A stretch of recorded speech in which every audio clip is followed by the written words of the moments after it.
What is the dumbest thing you've ever heard? 1. My dad once told me that the reason why his relationships with his ex-wife, my mom, and his new girlfriend fell apart must be because they were both the same zodiac sign. No, Dad, I think it's because you cheated on them. 2. A girl I used to work with was angry that her boyfriend only bought me 12 roses.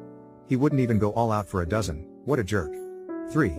Went to college in LA, oftentimes you can see Catalina Island from the beach. Girl I knew thought it was freaking Japan. 4. Watching Lord of the Rings with someone and they said, so this was like a really long time ago, huh? 5. I was in the back seat at night and I noticed that she was driving with the high beams on. When I warned her she said, the high beams are for the highway. 6.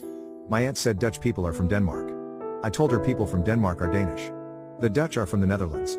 She was like, no sweetie, those are Neanderthals. 7.